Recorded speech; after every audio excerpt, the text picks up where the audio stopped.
Samantala sa karagdagan pa nating mga balita, pag-uulat mula naman sa impilan ng Spirit FM, CMN Calapan, Oriental, Mindoro.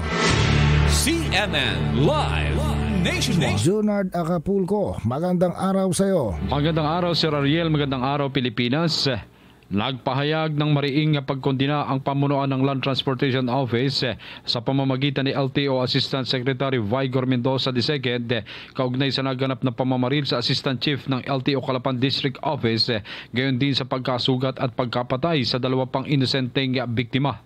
Naganap ang insidente humigit kumulang alas 8 ng umaga noong 8 ng Nobyembre taong kasalukuyan sa Barangay Canabing 1, Calapan City, habang nagsasagawa ng operasyon laban sa mga kolorum na sasakyan sa panguna ni Assistant District Chief Gerardo Garcia.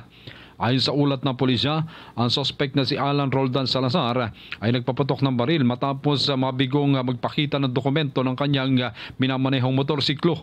Maliban kay Garcia, dalawang bystander pa ang tinamaan ng ligaw na bala. Sila is na former Barangay Captain Angeles Lopez Marasingan ng Barangay Canabing 1 at isang mekaniko na si Bernaldo Alterado Dino Jr. mula naman sa Barangay San Andres Bacoa.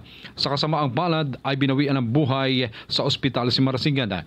Sa isang social media post ay nagpaabot naman ng pakikiramay si Calapan City Mayor Malu Flores Murillo sa pamilya ni Marasingan at kinilala ang dedikasyon, malasakit at serbisyo sa kanyang komunidad bilang lingkod bayan. Ipinangako rin ni Mendoza sa pamilya ni Garcia na sasagutin ng LTO ang gastusin sa pagpapagamot at iba pang pangangailangan. Samantala, sa pinakahuling ulat mula kay Police Lieutenant Colonel Roden Polache, hepe ng Calapan City Police Station, sinabi nito na sumuko na sa NBI Mimaropa ang suspect sa nasabing shooting incident na si Alvin Salazar noong araw ng Linggo, ika-10 ng Nobyembre. At doon ay inamin di umano ng suspect na siya ang responsable sa pamamaril sa mga biktima. Kasong murder at multiple frustrated murder ang mga kasong isasampa laban kay Salazar. Mula dito sa Oriental Mindoro, ako si Junard Acapulco ng DCSB Spirit FM Calapan City. Reporting live para sa CMN Pilipinas.